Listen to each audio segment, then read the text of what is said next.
Now we're Now back. we have it. I think inside Okay, let's should see start. better. Okay. Am I audible on your end? Absolutely, Yeah. yes. Okay, thank you so much. Okay. And now maybe we should start this interview. So before we go proceed with the interview proper, allow me first to give a brief introduction of our guest for today's episode of Book Art Philippines. So Manuel is an advocate for ocean conservation and the author of The Guardians of the Deep Blue Sea, a guide to sustainable practices, who discovered his passion for scuba diving in 2022. After immersing himself in the underwater world, he earned his PADI Dive Master certification in 2023 and has since completed over 200 dives. This journey led him to co-own Scubacations Dive Resort in Puerto Galera, Philippines. Driven by a deep commitment to protecting marine ecosystems, Manuel combines his diving expertise with environmental stewardship. Through his leadership at the resort, he aims to inspire others to adopt sustainable diving practices, fostering a community dedicated to preserving marine life and ensuring the future of this vital habitat. So, ladies and gentlemen, let's all welcome our guest for today's episode, Mr. Manuel. Big round of applause. Okay, hello, good Thank you. afternoon. Hello. And Hello. many So, thanks for this yeah, thank introduction. you for this opportunity. So before we proceed, I would like to introduce myself first. I am Kath. So I'm one of these. I'm one also of the founder of the Book Art Philippines, along with Gaurav Sharma. And then, as mentioned earlier, we also conduct these different interviews so that we can cater to our audience. We will give them insights and any learnings regarding books and how to write, and then other stuff. So I think Gaurav also has a lot to say before we start with a formal interview. Okay. As I said last time, uh, I'm delighted that somebody did take out time, and I know I've met Manuel in real life. So he took out time to write down for a topic which is like we all discuss and all. So he's made it up into a literary form. And as we do in Book Art Philippines, uh, about reading and writing. So uh, that's the thing. So I'm like, I would like to know more from Manuel. So I'm excited about it. So let's hear it from the horse's mouth. Over to Manuel. Yeah, hello. There's not many more things to say. That's already my introduction in her hands. Many thanks for that. No, don't do that. It helps me. Yeah, as I already said, you already put everything uh, for me, so I will give it back to you. And also for your questions, looking forward to be able to share a bit more on the background. You don't necessarily read it. I think the audio is kind of really on manual, like There was actually a super loud motorbike just passing by. It could yeah. be Oh, gone. now it's kind of clear. So, can you tell us about the book Guardians of the Deep Blue and what inspired you to write this book? And was there any specific experience or anything that you have done before that have really pushed you to write this book? Yes. So in general, the book is basically some kind of encyclopedia. It's not like a novel or anything. You're not supposed to read it from start to finish. It's separated in different parts, giving insights to no to low cost efforts which every diver can implement or should implement in a daily diving routine, um, up to more in-depth guides on how to participate in coral restoration, citizen science programs, things like that. How to offset your carbon footprint, selecting sustainable dive operators. Yeah, Mm. just to make people more conscious about that. And the third part is more in depth about what kind of marine ecosystems do we have? What roles do they play in our daily lives? What are the threats, specifically global warming? The book is covered with sources to more in-depth information. I didn't want to go too detailed because the information is online. I just try to put it in proper words and give the entrance for readers, so it's deeper reading. Why did I write the book? Fair enough. I wanted to create a passive income stream. And I wanted to publish ADP, which is the self-publishing platform from Amazon. Super easy to use, comes with no cost, but I wanted to create something which I stand for and not just a random coloring book or anything that everyone does.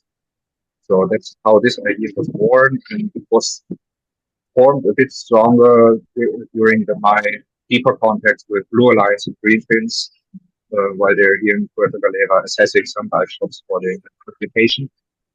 And longer talks with them, more details, and actually I saw the need for some kind of video in that.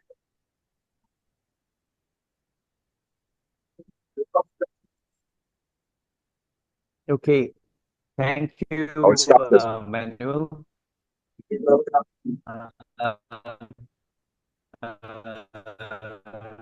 you talked about being sustainable dive operators and creating an ecosystem where practices.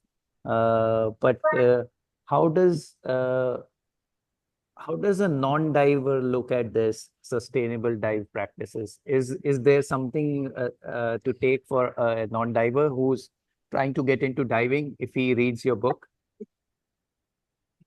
The problem is, I was thinking about that myself too, the target audience of the book. In general, everyone should be target audience, every living human, because it gives you information, yeah, about how to make our waters, sustainable.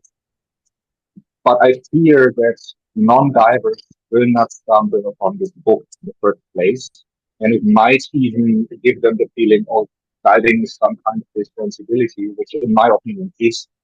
Because we're divers, we are at the source of the problem. We see them on our daily life trips. It's not meant to disencourage non-divers to go diving, not at all. And I would love to have more divers down there, more responsible divers. And I would love everyone to read this book as an entry point in the diving. I'm not claiming that this is the Bible. Definitely not. It's an entry point. And I would hope that a non-diver who stumbles upon this book by recommendation or anything just takes the part which brings him the information about no cost or low cost efforts, like use water safe sunscreen if ever you use sunscreen at all. Don't touch anything. Don't stir up his hand. I mean, that, especially the stirring of skin, boy, that's things that come by experience. If you know what I mean. No non-diver starts diving knows how to maintain the buoyancy properly. But what I observed before is yes, instructors always tell you don't serve sand, don't touch anything, but I don't have the feeling that it gets transported why you do that. So when I did the research for the book, actually it was the first time I stumbled on the source which told me if you stir up sand and it falls in corals, the coral may or will most likely die. Before it was always just like, oh, that is behind you, especially photographs, they don't have visibility anymore. But that's not the reason. I don't care about photographers when I try to make proper points. They are not my target audience. That's things that everyone could do and implement without doing anything else. It basically just makes them better guys. So since you have been telling this one, so have you incorporated a real life scenario or real life experiences when you have write this book? And how have you selected these stories? Like how was the process of selecting the stories that you are going to incorporate in your book? Mm, fair enough. I didn't bring any specific samples for divers or anything. I mentioned one or two names which I stumbled upon during my research, actually. But the examples that I'm more focusing on are things like Maya Bay, James Bond Island in Thailand, how they restored the complete coral reef with the big ecosystem there by shutting down this bay for tourists after this huge tourist overflow after the movies.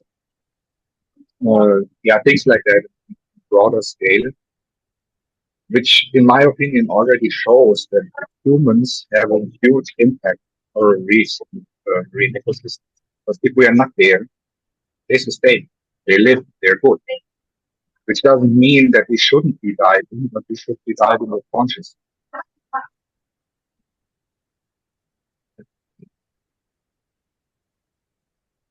Okay, thank you. You already mentioned the example of Maya Bay, but did you collaborate with any environmental organization to take their view or incorporate their perspective into writing your book? Not too much. Not as much as I would like to. I was in touch a bit about the concept and the ideas of the book with Blue Alliance.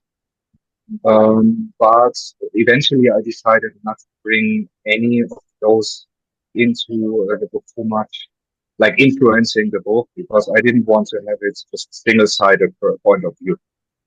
So my approach was to have some kind of broader information without being out of the feather of one of those organizations or favoring them too much or anything. There are many out there. Yes, Blue Alliance is a name for me, for us, because they are also super active here in Puerto Galera.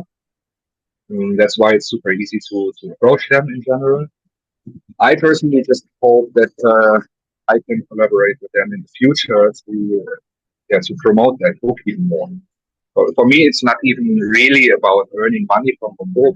Actually, if 10% of all royalties, the books will be donated to Greenfins or Blue Alliance currently, maybe in the future other organizations. But yeah, actually, everyone who reads this book already actively contributes to coral restoration and marine protected areas. Okay, like you mentioned also, like when it comes to that some things you have collaborated with the Blue Alliance. So how do you balance this technical information about diving, in order for those who are not so really techy about scuba diving, they can still engage, or you will have a broader audience for the book. That was actually the most challenging part because Mm. I really tried to approach everyone, even though I know non-divers might not even be interested because they don't know that there is a need for that because yeah, where should they know it from? But that's majorly the reason why the book is split in three parts. So I tried to address the everyday diver in part one with, as I already said, the easy, low cost, simple steps. But also in the next part, for people like professionals, they might be interested in the second part, more like what else can I do? Citizen science. How can I promote that? How can I select gear which is light fourth element, for example, is from recycled materials? Mm. You invest in gear, don't buy too cheap. Buy stuff that you can, if you maintain it properly, it can be kept for 20 years in the best case. Things like that. In the last part, that's the part which goes a bit deeper into the material itself. What are ecosystems? What kind of ecosystems do we have? How are they threatened? What can we do? So that's the part which, I don't know, people who want to know a bit more would go into.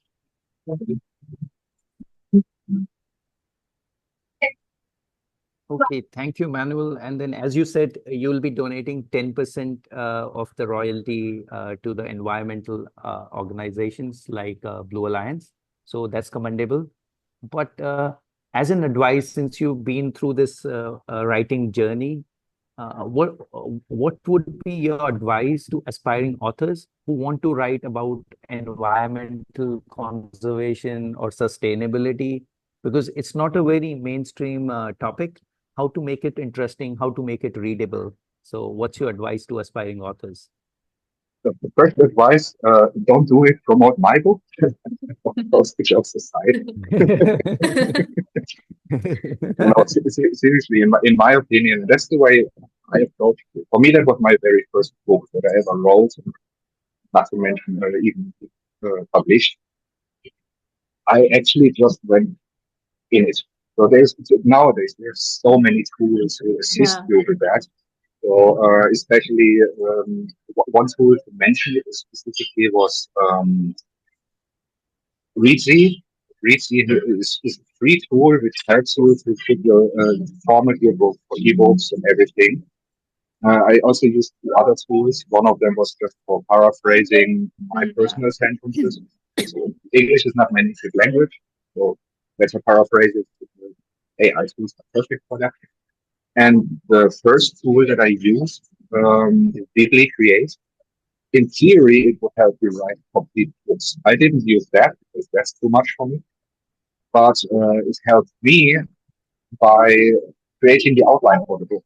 Yeah. I just told the tool what is my goal, what is my target audience, how long should the book be, what do I want to incorporate information and everything, and then it takes a few minutes and you have a proper outline, which I think I changed this outline 20 times or something to make a proper approachable three-part book, but that helps massively. So I think the major hurdle is the entry, how to start, where to start.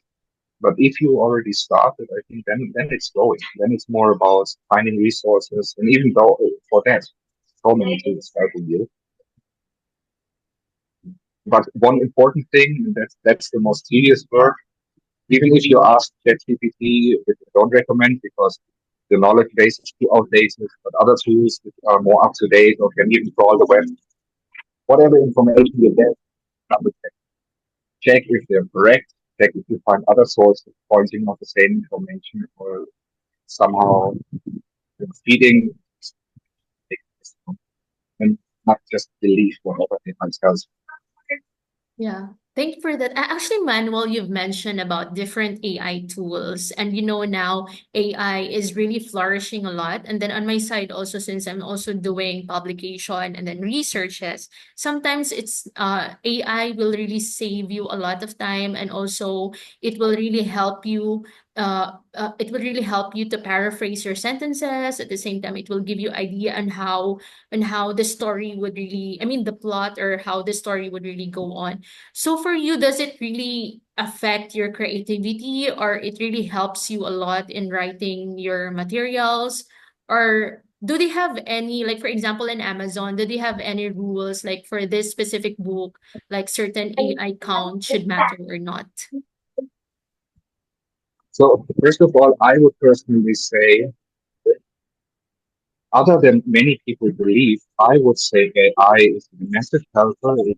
In my opinion, it leverages your creativity. It helps you to bring more content in than you might have thought of in the first place.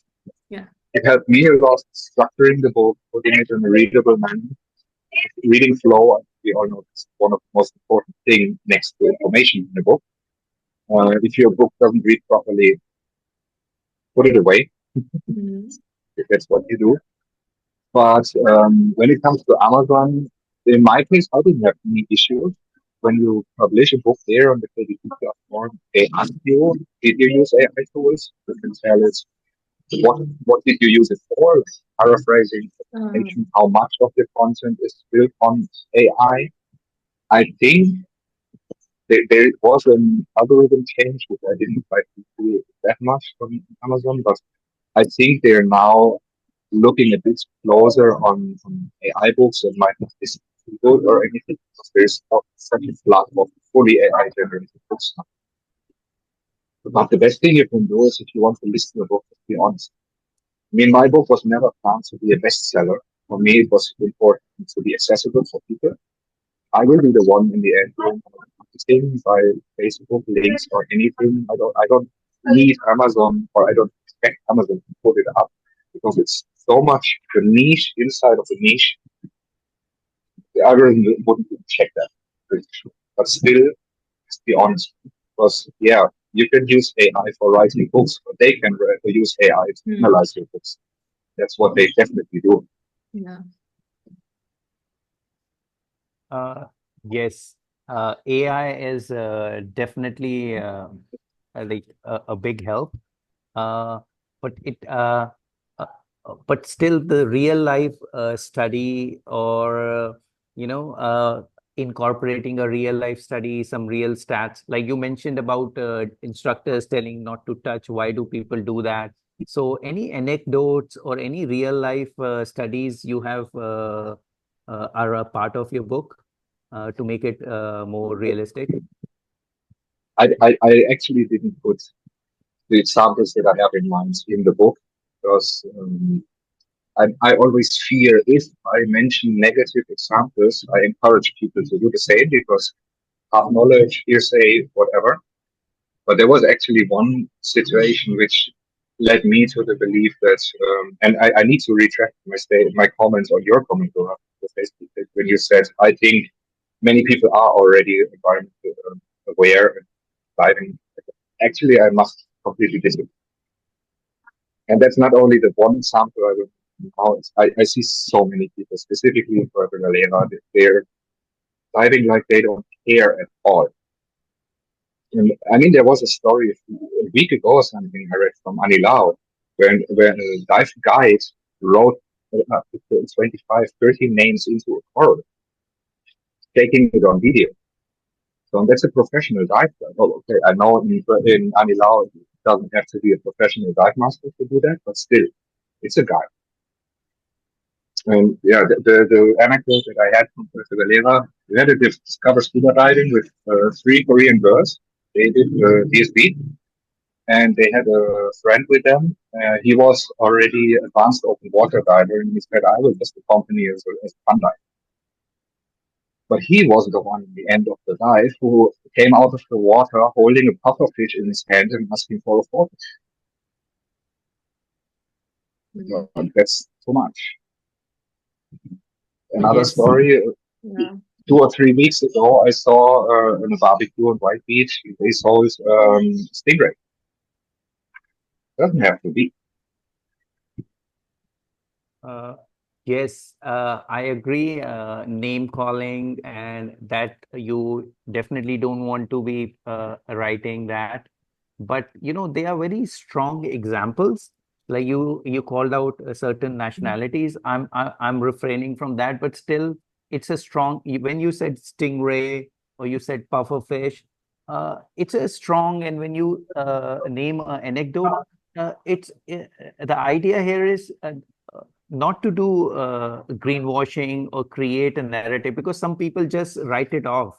Like a lot of people say there is no global warming, the earth is Yeah, flat, and all these means there are people. But since you went through this journey, uh, my question again means something related to what I asked earlier, is that yeah, without name calling, would you means you already shared like some people are doing that, but we are all ocean lovers. And Kathleen was in El Nido a few days back, and then she also shared some of Reef uh, fishes. Like there's a the lot of reef fishes in the market. fishes on reef fish.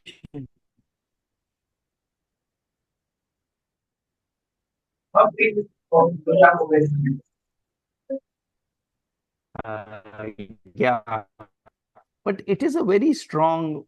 We as divers, as ocean lovers, we won't like to, but it's a strong thing. Unless people see that or they feel for it, how do we expect people who don't even dive to care for that?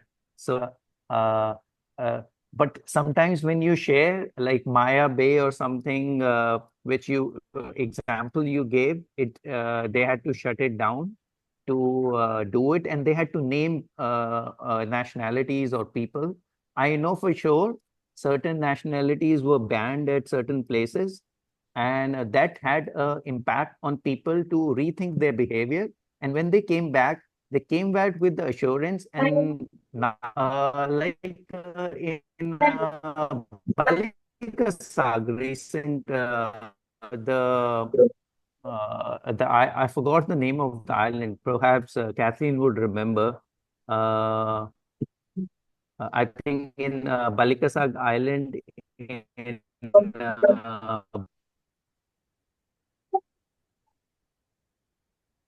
hello.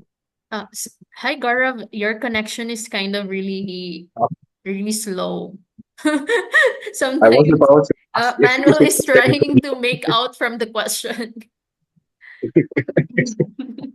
Sometimes Okay. you're stuck.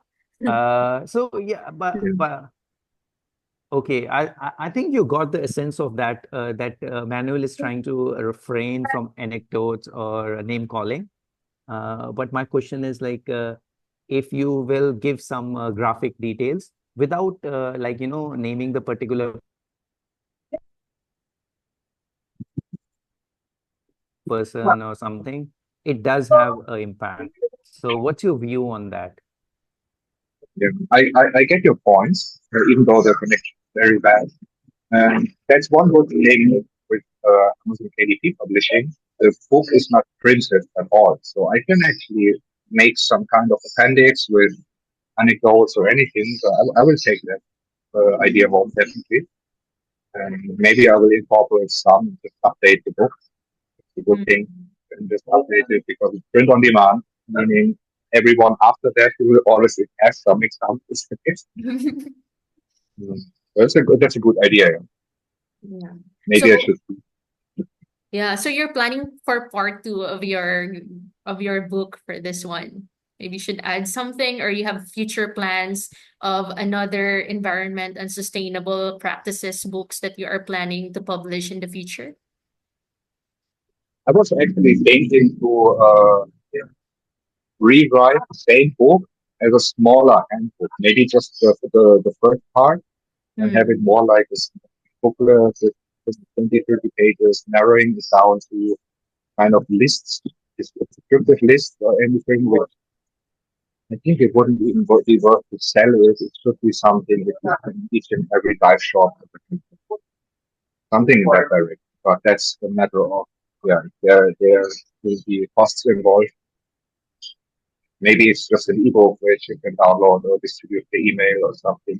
But I think this kind of knowledge is nothing which you should possibly block behind the paywall, which the book normally comes with. It should be free, accessible to everyone, at least the steps that I want people Mm. to implement. And yeah, that's the double-sided coin actually. I want to earn a bit from it, obviously. I also want to be able to donate something.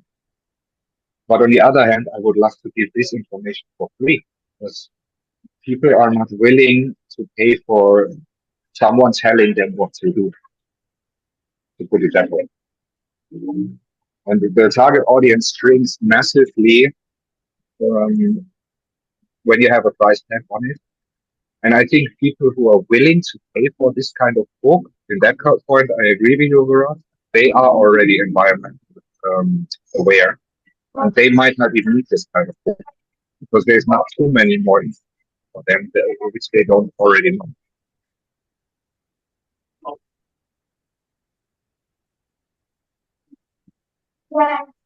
So, Manuel, since you are in this writing process and publishing a book, what is your advice for those who really wanted to write a book, like for ourselves, like me and Gaurav, we haven't really, I have published our research articles, but I haven't really published a full book. So, what is your advice for us who really wanted to publish our own book? Actually, what I did and what encouraged me to really start was basically YouTube. There's so many YouTube channels out there guiding you through the whole process, how to write a book, how to publish it on Amazon, how to even do the marketing afterwards, how to get reviews. Many things of that is just, sorry for this word, but bullshit. So you still need to be careful whom to trust or anything. What Mm. information do you trust? So still, even if you see a YouTube video and telling you, hey, you make 10,000 in the first month of a KBC, no. do your research. Please, always, like always in the internet, double check the information you get, or even triple check it. But if you leave those numbers aside, the general guidelines on how to do it, they are mostly accurate.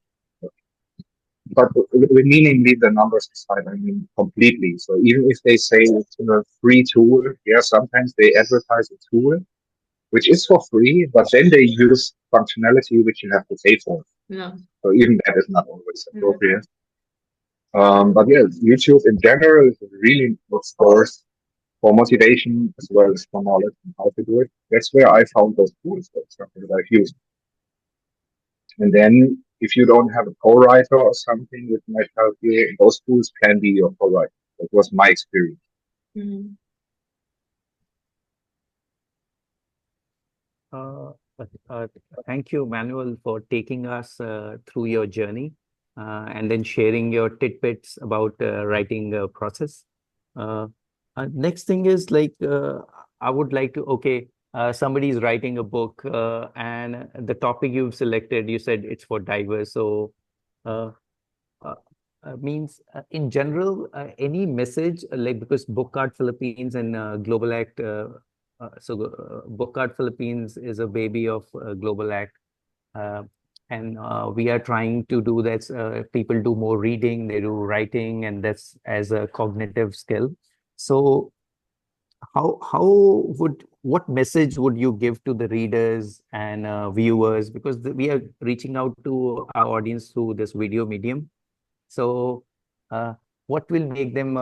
What's the number one thing that should people should read your book, or any message for in general who will see this video that they should reach out and read your book? Well, in order to address everyone who's possibly not a diver at all, um, yes, this book targets divers, but it also gives you information as a non-diver, especially part three, which tells you information about the different marine ecosystems like mangrove forests, deep sea ecosystems. How do creatures live and survive there? How do they adapt? What are the threats? What are the threats coming from global warming, like acidification of the seas, stuff like that? That's actually a thing that doesn't affect divers, but affects all of us, every individual, and we can all start by not throwing our trash on the road, where it eventually gets flooded into the sea and end up as microplastic or killing turtles or any other sea creatures down there. So basically, this book is for everyone, and maybe it even encourages you as a reader to start diving, Mm. to be on point, to be on the sea, and to make a difference underwater. Maybe you end up as a marine steward.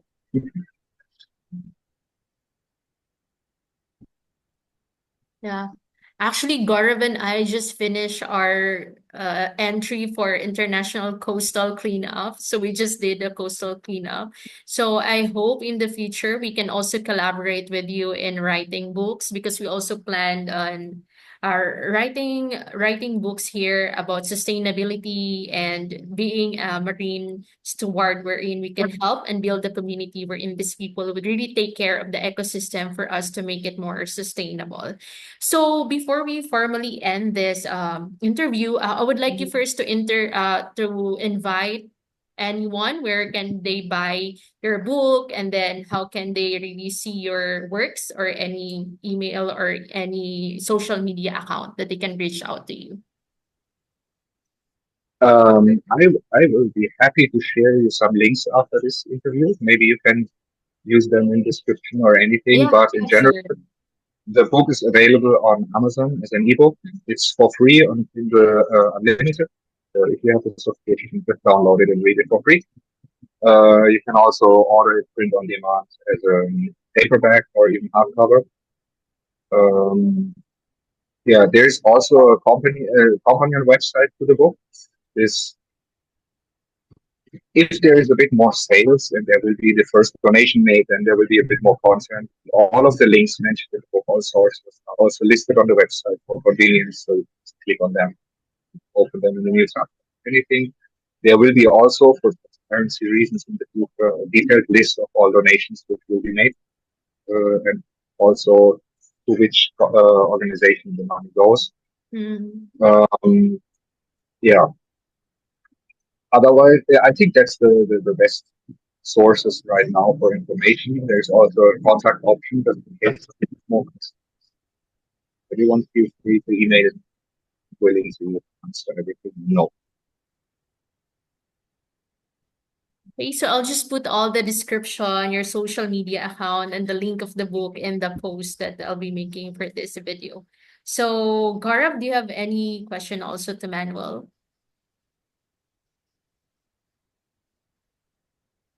Uh, Not Manuel really wonderfully described his book. Uh, I heard that it's available on Amazon, so I'll go ahead. I just you shared with me the description. I've read that, and hopefully it will be many more things about sustainability, which we believe and practice. And I really want to thank Manuel for taking out time from his busy schedule and sharing his book writing experience with our readers and our viewers here on YouTube. So thank you, Manuel, for being our guest. Thank you for having me. Thank you so much. Such a privilege for us. I hope we can meet soon here in PG and then do some Yeah, collaboration. I mean, we are all around, just around the corner, I guess. Yeah. Thank you so Maybe the next Blue Okay. Talk we will meet. Yeah, and yeah, actually, I've attended also some of the Blue Talks before with Belinda and some of the. Hey, Okay, thank thank you. you. Thank you so Thank much. you. Thank you for Thank taking you. time and spending your time with us here in Bookarts, Philippines. I hope you will be safe and hope we can collaborate in the future with another activities and Thank you. groups. Yeah, Thank I'm you, open for Manu. that. Let's keep in touch. Yeah, sure. Thank you so much. Thank Thank you. you. Bye.